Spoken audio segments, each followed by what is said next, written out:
ഇതിനിടയ്ക്ക് നമ്മൾ കാസറ്റ് രംഗത്തും സജീവമായിട്ട് നിൽക്കുകയാണ്. അപ്പോൾ ജയവിജയ, ദക്ഷിണാമൂർത്തി സ്വാമി, അങ്ങനെ പലരുമായിട്ടുമൊക്കെ സഹകരിക്കണമെന്നുള്ള ആഗ്രഹം മനസ്സിലുണ്ടല്ലോ. അപ്പോൾ ഒരു ദിവസം ശ്രീ ദക്ഷിണാമൂർത്തി സ്വാമിയുമായിട്ട് ശിവഭക്തി ഗാനങ്ങൾ ചെയ്യാനുള്ള ഭാഗ്യം ഉണ്ടാവുകയാണ്. അതിൽ 8 പാട്ടും വേറൊരു മഹാകവി എഴുതിയതാണ്. 2 പാട്ട് എനിക്ക് എഴുതാനുള്ളൊരു അവസരം കിട്ടി. അപ്പോൾ ആ 2 പാട്ടുമായിട്ട് സ്വാമിയെ എറണാകുളത്ത് വെച്ച് കാണാം എന്ന് അതിൻ്റെ പ്രൊഡ്യൂസർ പറഞ്ഞു, ഒരു ശശാങ്കൻ നായർ. അപ്പോൾ അദ്ദേഹം ഇപ്പോൾ ഇല്ല, മരിച്ചുപോയി, കൊല്ലത്തുള്ള.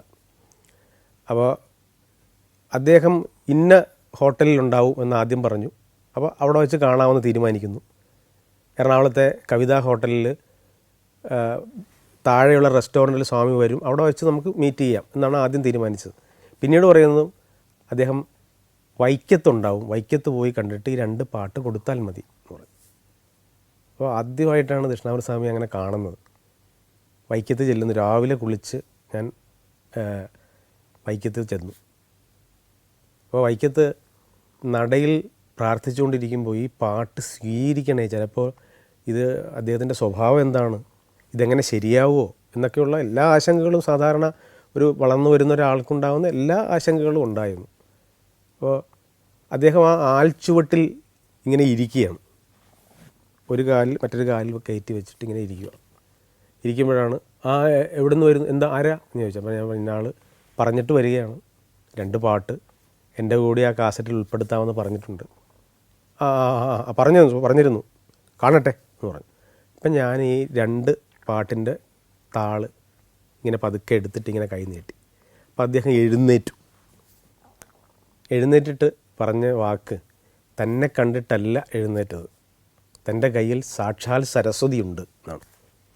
ആ വാക്ക് എല്ലാ സമയത്തും ഞാൻ ധ്യാനിക്കാറുണ്ട്. തന്നെ കണ്ടിട്ടല്ല എഴുന്നേറ്റത്, തൻ്റെ കയ്യിൽ സാക്ഷാൽ സരസ്വതി ഉണ്ട്. അപ്പോൾ ആ വരികളോടുള്ള ഇഷ്ടം, അതിനോടുള്ള വല്ലാത്ത ആനന്ദത്തോടെയാണ് ആ വരിയെ അദ്ദേഹം കൊണ്ടാടുന്നത്. പിന്നീട് സ്വാമിയുമായിട്ട് ഇരുന്ന സമയങ്ങളിലൊക്കെ അദ്ദേഹം പറഞ്ഞ വേദാന്തങ്ങൾ നമ്മളെ വല്ലാതെ മാറ്റിമറിച്ചിട്ടുണ്ട്. കാര്യം എന്ന് പറഞ്ഞാൽ അദ്ദേഹം നമ്മൾ പറയും, ഇപ്പം ജീവിതത്തിൽ എല്ലാ ദുഃഖവും തീർന്നതിന് ശേഷം നമ്മൾ ഒരു കാര്യവും ചെയ്യില്ലടൂ എന്ന് പറയും. അങ്ങനെ ആരും ഒന്നും ചെയ്തിട്ടില്ല എന്ന് പറയും. എന്നിട്ടൊരു കഥ പറഞ്ഞു തന്നു. പണ്ട് ഒരാളൊരു കടുവ ഒരാളെ ഇട്ടുകൊണ്ട് ഓടിച്ചു. ഒരുപാട് ഓടി നടക്കുകയാണ് അയാൾ. ഒത്തിരി ഓടിക്കഴിഞ്ഞതിന് ശേഷം അയാളൊരു കുഴി കണ്ടു അത്രേ. അപ്പോൾ ആ കുഴിയിൽ കൂടി താഴോട്ട് ഇറങ്ങിക്കൊണ്ടിരിക്കുകയാണ്, വള്ളി പിടിച്ചുകൊണ്ട്. പേടിച്ചിറങ്ങുകയാണ്. മറ്റേ കടുവ ഇത് ആക്രമിക്കുന്ന ഓർത്തിട്ട് ജീവനും കൊണ്ടാണ്. താഴെ ഈ വള്ളിയിൽ ഇങ്ങനെ പതുക്കെ പിടിച്ച് താഴോട്ട് ഇറങ്ങുമ്പോൾ അയാൾ വേറൊരു കാഴ്ച കാണുകയാണ്.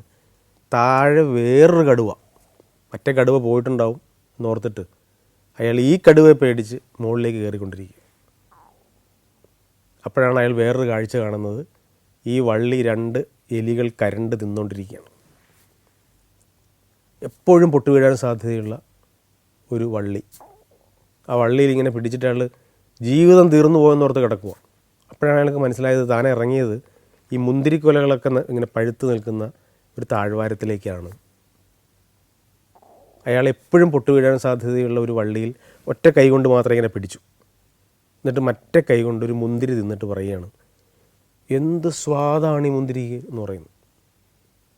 ഇതുപോലെയാണ് ജീവിതം ആസ്വദിക്കാനൊക്കെ ഉള്ളൂ. ഇപ്പം തിന്ന മുന്തിരിയുടെ പേരാണ് ജീവിതം എന്ന് പറയും.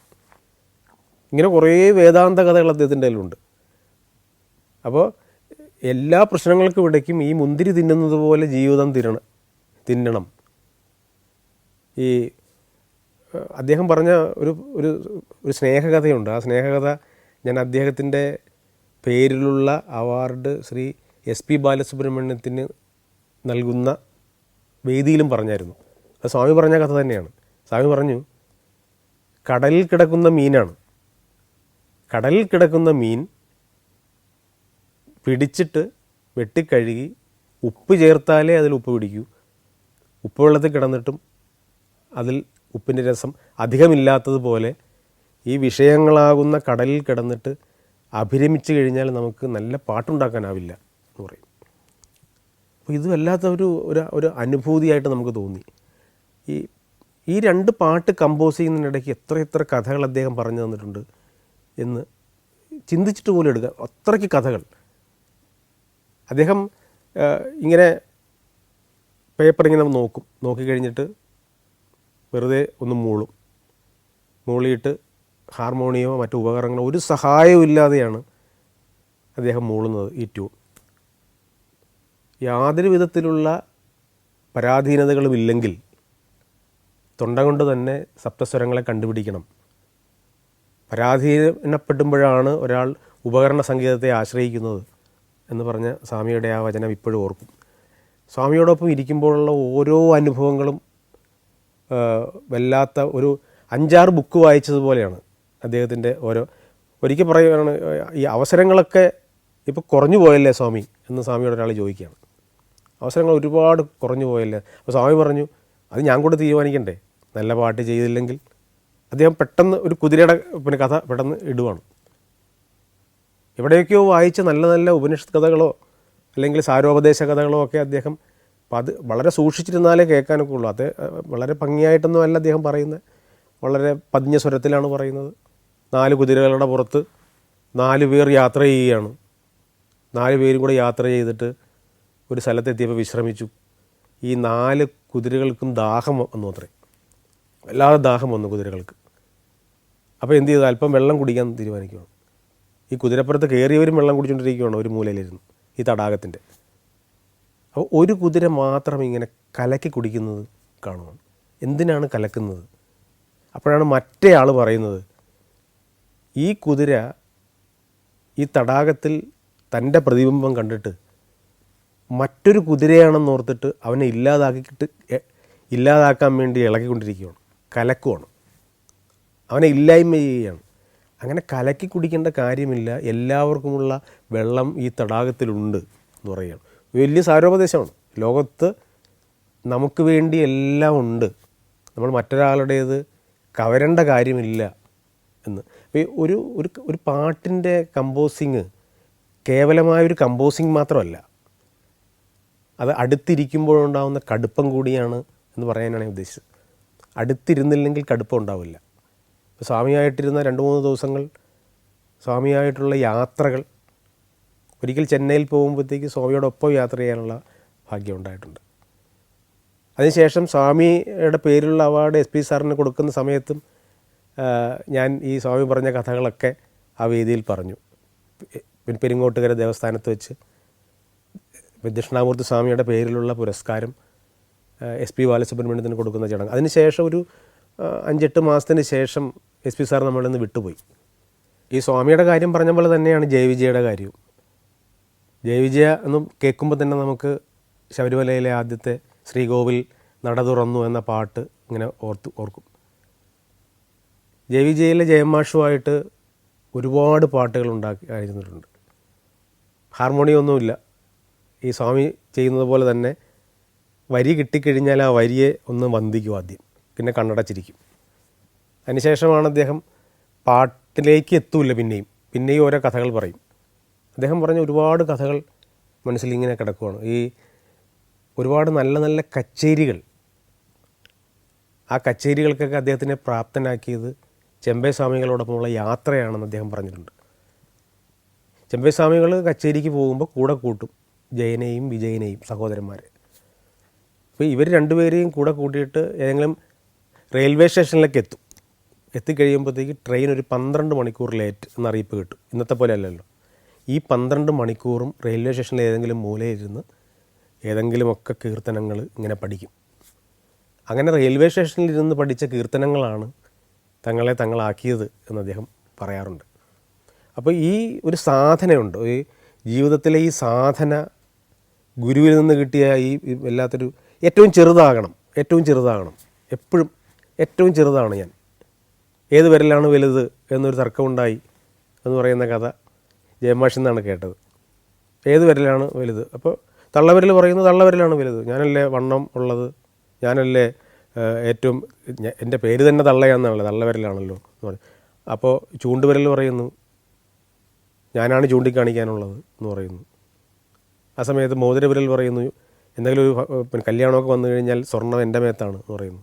അപ്പോൾ നടുവിരൽ പറയുന്നുണ്ട്, ഞാനാണല്ലോ വലുത്, എന്നെ ആരും പറയാതെ തന്നെ ഞാൻ വലുതാണെന്ന് അറിയാമല്ലോ എന്ന് പറയുന്നുണ്ട്. അപ്പോൾ ചെറുവിരൽ ഇടപെട്ട് പറഞ്ഞു, ഗുരുക്കന്മാരെ കാണാൻ നേരത്ത്, ഗുരുക്കന്മാരുടെ മുമ്പിലെത്തുമ്പോൾ നമസ്കരിക്കാൻ നേരത്ത് ഞാനായിരിക്കും മുമ്പിൽ. അപ്പോൾ എപ്പോഴും ചെറുവിരലായാൽ മതി എന്ന് അദ്ദേഹം പറഞ്ഞു തരും. അപ്പോൾ ഈ ചെറുതായി കഴിയുമ്പോൾ ഉണ്ടാകുന്ന വലിപ്പം അത് പല വട്ടം അദ്ദേഹത്തിൽ നിന്ന് അനുഭവിച്ചിട്ടുണ്ട്. അദ്ദേഹവും ഞാനും കൂടി പല സാംസ്കാരിക സമ്മേളനങ്ങളിൽ ഇങ്ങനെ പോകും. വൈകിട്ട് 4 മണിയാകുമ്പോഴത്തേക്ക് ഒരു കാലത്ത് ഒരുപാട് സാംസ്കാരിക സമ്മേളനങ്ങളിൽ ഇപ്പോൾ എന്നെ വിളിക്കുന്ന നേരത്ത് മുഖ്യാതിഥിയായിട്ട് ജയമാഷ് വരും. വരുമോ? വരും, ഇത്ര കൊടുത്താൽ മതി എന്ന് പറയും. അപ്പോൾ ഏകദേശം ഒരു കച്ചേരിക്ക് അന്ന് അദ്ദേഹത്തിന് കിട്ടുന്നതിൻ്റെ മുക്കാഭാവമൊക്കെ ഒപ്പിച്ചിട്ട് ഞാൻ അദ്ദേഹത്തെ വിളിക്കും. അങ്ങനെ ഞങ്ങൾ പോകാറുണ്ട്.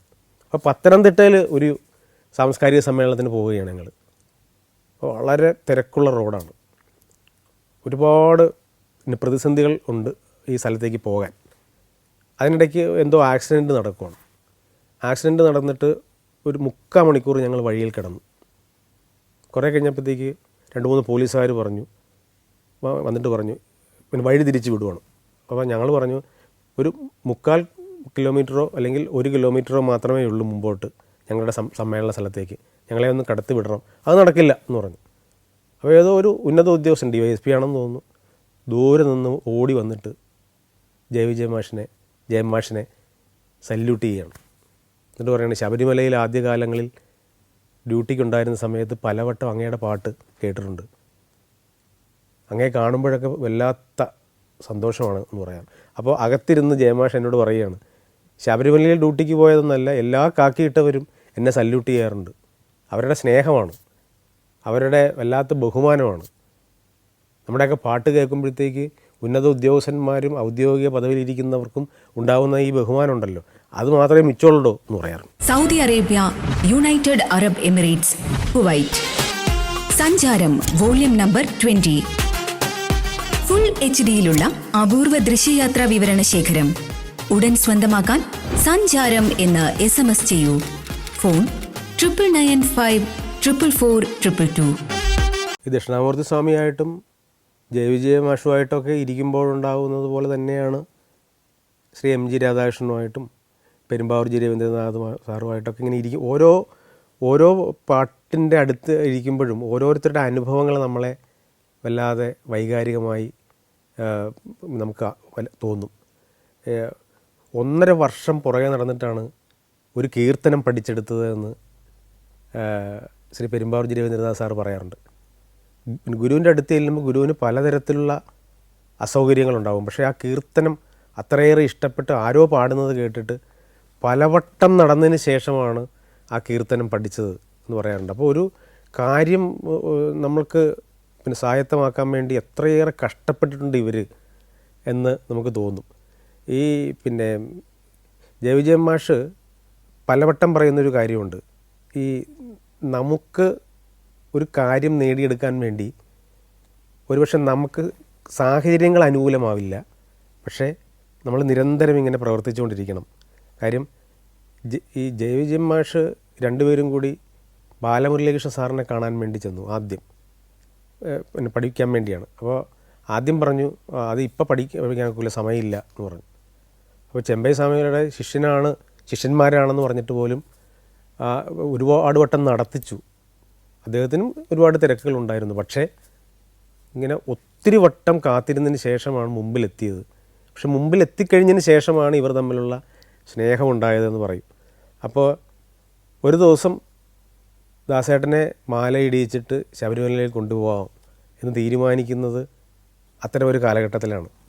അപ്പോൾ അദ്ദേഹം പറയാറുണ്ട്, അതിന് മുമ്പ് വരെ ഇങ്ങനെ ശബരിമലയിൽ പോകണമെന്നോ അല്ലെങ്കിൽ ഇത്രയേറെ ഡീപ്പായിട്ട് ആരാധനയിലേക്ക് എത്തണമെന്നോ ഹൈന്ദവ സംസ്കാരത്തിലേക്ക് എത്തണമെന്നോ ഒന്നും ദാസാറിന് അത്രയ്ക്കൊന്നും ചിന്തയില്ലാത്ത സമയത്താണ് ഈ ശബരിമലയിൽ മാലയിട്ടിട്ട് പിന്നെ വ്രതം നോറ്റ് ശബരിമലയിലേക്ക് അദ്ദേഹത്തെ കൊണ്ടുപോകുന്നു. അപ്പോൾ ആ സമയത്ത് ഒരുപാട് വട്ടം ഹൈന്ദവ കഥകളും അതുപോലെയുള്ള പിന്നെ പുരാണങ്ങളിലെ കഥകളുമൊക്കെ ഇങ്ങനെ കേട്ട് ഒരു മാനസികാവസ്ഥയിലേക്ക് എത്താനുള്ള ഒരു ആഗ്രഹത്തിലേക്ക് എത്തിക്കാനുള്ള ഒരു നിയോഗം തങ്ങളാണ് ഏറ്റെടുത്തതെന്ന് അദ്ദേഹം പറയാറുണ്ട്. ഈ ഒരു 4-5 പാട്ടുകൾ ചെയ്ത് കഴിയുമ്പോൾ ഒരു ദിവസം ഒരു 4-5 പാട്ടുകൾ ചെയ്യും. ഭക്തിഗാനമാണെങ്കിൽ 4 പാട്ട്, പിന്നെ ഉത്സവ ഗാനങ്ങളൊക്കെ ആണെങ്കിൽ 5 പാട്ട്. അതാണ് ഈ ജയവിജയമാഷിൻ്റെ ഒരു സ്റ്റൈൽ. അപ്പോൾ ഒരു 2 പാട്ടൊക്കെ ചെയ്ത് കഴിഞ്ഞാൽ 3-ാമത്തെ പാട്ട് പെട്ടെന്ന് ചെയ്യില്ല. പിന്നീട് ഒരു അദ്ദേഹത്തിന് അറിയാവുന്ന കഥകളും അദ്ദേഹത്തിൻ്റെ ഒരുപാട് ജീവിതാനുഭവങ്ങളും ഒക്കെ ഇങ്ങനെ പറഞ്ഞിരിക്കും. പറഞ്ഞതിന് ശേഷവും അദ്ദേഹം 3-ാമത്തെ പാട്ട് എടുക്കാൻ നേരത്ത് ഇതിന് മുമ്പുള്ള ഏതെങ്കിലും അദ്ദേഹത്തിന് ഇഷ്ടപ്പെട്ട ചില രാഗങ്ങളുണ്ട്. അപ്പോൾ ആ രാഗങ്ങളൊക്കെ താനേ ഈ പാട്ടിലേക്ക് കയറി വരും. അപ്പോൾ നമുക്ക് പറയാനുള്ള സ്വാതന്ത്ര്യം നൽകിയിട്ടുണ്ട്. ഇത് പിന്നെ അങ്ങയുടെ തന്നെ ഏറ്റവും പ്രശസ്തമായ പാട്ടാണ്, കർപ്പൂരപ്രിയനെ എന്ന പോലത്തെ പാട്ട് തന്നെയാണ് മാഷെ ഇതിപ്പോഴും കേൾക്കുന്നത്. നമുക്ക് പിന്നെ വേറൊരു ട്യൂണിടാം. ഒരു തരത്തിലുള്ള ഈഗോയും ഉണ്ടാവില്ല ആ സമയത്തൊന്നും. പെട്ടെന്ന് അത് ശരിയാണ്, അത് പറഞ്ഞത് നന്നായി എന്ന് പറയും. അപ്പോൾ അദ്ദേഹത്തെ ഏറ്റവും കൂടുതൽ ഇഷ്ടപ്പെടുത്തിയ ഒരുപാട് ട്യൂണുകളുണ്ട്. അപ്പോൾ ആ ട്യൂണുകൾ അല്ലെങ്കിൽ രാഗങ്ങൾ ഒക്കെ അദ്ദേഹത്തെ ഒരുപാട് സ്വാധീനിച്ചിട്ട് വീണ്ടും വീണ്ടും വീണ്ടും അത് തന്നെ ഇടും. അപ്പോൾ അങ്ങനെ ഇടാതെ ഒരുപാട് കാത്തിരുന്ന് ഒരുപാട് സ്നേഹിച്ചൊക്കെ ചെയ്ത ഒത്തിരി നല്ല പാട്ടുകളുടെ ഓർമ്മയുണ്ട്. ഈ കനകസിംഹാസനത്തിലെ പാട്ടുകളൊക്കെ വലിയ വിജയമായി. കാര്യം അത് എല്ലാവരും ഏറ്റുപാടാൻ തുടങ്ങി. എനിക്ക് ആദ്യമായിട്ട് സിനിമയിൽ നിന്നൊരു അവാർഡ് കിട്ടി, ക്രിറ്റിക്സ് അവാർഡ്. അപ്പോൾ പിന്നീടൊരു രാജസേനൻ ചിത്രത്തിലെ പാട്ട് എഴുത്തുകാരനാകണമെന്ന് ആഗ്രഹം സ്വാഭാവികമായിട്ടും ഉണ്ടാവുമല്ലോ. അദ്ദേഹം എന്നെ അടുത്ത പടത്തിലും വിളിച്ചു. അതിൻ്റെ പേര് ഭാര്യ 1 മക്കൾ 3 എന്നാണ് സിനിമയുടെ പേര്. അതിലും നല്ല പാട്ടുകളുണ്ടായി. കാര്യം അച്ഛനെക്കുറിച്ച് ഒരു മകൻ പാടുന്ന പാട്ട്. മകനാണെങ്കിൽ അന്യജാതിക്കാരി ആയ ഒരു പെൺകുട്ടിയെ കല്യാണം കഴിച്ചു വന്ന ഒരു കാരണം കൊണ്ട് വീടിന് പുറത്തിറക്കിയ മകൻ അച്ഛൻ എന്നെ തിരിച്ചറിയുന്നില്ലല്ലോ എന്ന വല്ലാത്ത വേവലാതിയും സങ്കടവും പങ്കുവയ്ക്കുന്നൊരു പാട്ടാണ്. അപ്പോൾ ആ പാട്ട് എഴുതുമ്പോഴൊക്കെ ഞാൻ എൻ്റെ അച്ഛനെക്കുറിച്ചാണ് ആലോചിച്ചത്. അപ്പോൾ അച്ഛനെക്കുറിച്ച് ഞാൻ നേരത്തെ പിന്നെ എഴുതി വച്ചിരുന്നു. എൻ്റെ അച്ഛനെക്കുറിച്ച് അഗ്നിപർവ്വതങ്ങൾ പോലെ ഏറെ നീറിയും എന്നൊക്കെ പറഞ്ഞ് ഞങ്ങളുടെ ജീവിതങ്ങളൊക്കെ ഇങ്ങനെ എഴുതി വച്ചിരുന്നു. പക്ഷേ ഇതുപോലെ തന്നെ ഒരു സിനിമാ പാട്ടുണ്ടാക്കുക എന്ന് പറയുന്ന കൗതുകത്തിലേക്കാണ് കടന്നത്. അച്ഛനെക്കുറിച്ച് ഒരു മകൻ ഓർത്ത് പാടുകയാണ്. അച്ഛൻ എപ്പോഴും ഈ വല്ലപ്പോഴും പെയ്യുന്ന ആലിപ്പഴമാണെന്നും അമ്മ എപ്പോഴും പെയ്യുന്ന മഴയാണെന്നും പറഞ്ഞൊരു കവിതാശാല ഉണ്ടല്ലോ, അതുപോലെയാണ് ഈ കഥാപാത്രം. ജയറാമായിരുന്നു ആദ്യമായിട്ട് അഭിനയിക്കേണ്ടിരുന്ന സിനിമ. ഭാര്യ 1 മക്കൾ 3 നായകൻ ജയറാമായിരുന്നു. അച്ഛനായിട്ട് അഭിനയിക്കേണ്ടത് മുരളിയായിരുന്നു. അപ്പം മുരളി സാറിനും എന്തോ തിരക്ക് വന്നു, ജയറാമേട്ടനും എന്തൊക്കെ തിരക്ക് വന്നു. അങ്ങനെ ആ പടം ഒരുപാട് നീണ്ടുപോയപ്പോഴാണ് ശ്രീ ശിവജി ഗുരുവായൂർ മുരളി സാറിന് പകരമായി. അതുപോലെ തന്നെ ജയറാമേട്ടന് പകരം രാജസേനൻ ചേട്ടൻ തന്നെ അഭിനയിച്ചു. അപ്പോൾ രണ്ടുപേരും തമ്മിൽ ഉള്ള ഒരു വല്ലാത്ത ഒരു വൈകാരിക ബന്ധമാണ് അച്ഛനും മകനും തമ്മിലുള്ള വൈകാരിക ബന്ധം. അപ്പോൾ ആദ്യം ഇത് ട്യൂണിട്ട് എഴുതാം എന്ന് തീരുമാനിച്ചു. പലതരത്തിലുള്ള ട്യൂൺ ഇട്ടിട്ട് ഒരു ട്യൂൺ ഫിക്സ് ചെയ്തിട്ട് എഴുതാമെന്ന് തീരുമാനിച്ചു. പക്ഷേ ഭാഗ്യവശാൽ ഇത്രയും 135 സിനിമയിൽ പാട്ട് എഴുതിയിട്ടും ലഭിക്കാത്തൊരവസരം, അതായത് ആദ്യം എഴുതിയിട്ട് ട്യൂൺ ചെയ്യാം എന്ന തീരുമാനം സംവിധാനത്തിൽ നിന്നുണ്ടായി. അങ്ങനെ എഴുതിയിട്ട് ട്യൂൺ ചെയ്ത ഒരു പാട്ടാണ് ഇനിയും കൊതിയോടെ കാത്തിരിക്കാം ഞാൻ ആ മരത്തണലിൽ ഉറങ്ങാൻ എന്ന പാട്ട്. എം ജയേന്ദ്രനാണ് അതിൻ്റെ ഈണം. എം ജയേന്ദ്രൻ്റെ ഈണത്തിനൊപ്പിച്ച് എഴുതുന്ന ഏകദേശം 3-ാമത്തെ പടമായ ആ സമയത്ത്. അതിനു മുമ്പ് കനകസിംഹാസനവും പിന്നെ ബെഡാദോസിലെ ഒരു അടിപൊളി പാട്ടെന്നൊക്കെ പറയുന്ന പോലത്തെ ഒരു പാട്ട് അതിന് മുമ്പുണ്ടായിട്ടുണ്ട്. ഇപ്പോൾ ഈ സിനിമ വന്നപ്പോൾ തമ്മിലുള്ളൊരു വൈകാരികമായൊരു സ്നേഹബന്ധമൊക്കെ ഉണ്ടായി. തമ്മിൽ പാട്ടുണ്ടാക്കുമ്പോഴുണ്ടാകുന്ന എല്ലാ തരത്തിലുള്ള സ്വാതന്ത്ര്യം അനുഭവിക്കാൻ തുടങ്ങി. അങ്ങനെ ഞങ്ങൾ ഉണ്ടാക്കിയ പാട്ടാണ് ഇനിയും കൊതിയോടെ കാത്തിരിക്കാവുന്ന പാട്ട്. അപ്പോൾ ആ പാട്ടിൽ അച്ഛനെക്കുറിച്ച് ഉള്ള ചില മുഹൂർത്തങ്ങൾ ഇപ്പോഴും പലരും വിളിച്ച് പറയാറുണ്ട്. ഈ അച്ഛനെ എപ്പോഴാണ് തിരിച്ചറിയാൻ കഴിയുന്നത്? അച്ഛനെ തിരിച്ചറിയാൻ കഴിയുന്നത് നമ്മൾ അച്ഛനാകുമ്പോഴോ നമ്മുടെ കുട്ടികൾ കൗമാരത്തിലെത്തുമ്പോഴോ ആണ് നമുക്ക് നമ്മുടെ അച്ഛനെ മനസ്സിലാവുന്നത്. അപ്പോൾ ഈയിടെ ഞാൻ ദാസേട്ടനെ വാട്സപ്പ് കോളിൽ അമേരിക്കയിലേക്ക് വിളിച്ചു, ഈ പാട്ട് അയച്ചു കൊടുത്തതിന് ശേഷം. അപ്പോൾ നമുക്കൊക്കെ ഒരുപാട് ഇഷ്ടപ്പെട്ട പാട്ടാണ്. എനിക്ക് പ്രത്യേകിച്ച് എൻ്റെ പാട്ടുകൾ ഏറ്റവും പ്രിയപ്പെട്ടതാണ്. കുറേ ജനങ്ങൾക്ക് ഇഷ്ടമാണ് ഈ പാട്ട്, ഇനിയും കൊതിയോടെ കാത്തിരിക്കാം എന്ന പാട്ട്. പക്ഷെ ദാസാറിന് അത് അനേകായിരം പാട്ടുകളിൽ ഒന്നാണ്. അപ്പോൾ ഇത് ഏത് പാട്ടാണെന്നൊക്കെ ചോദിച്ചു.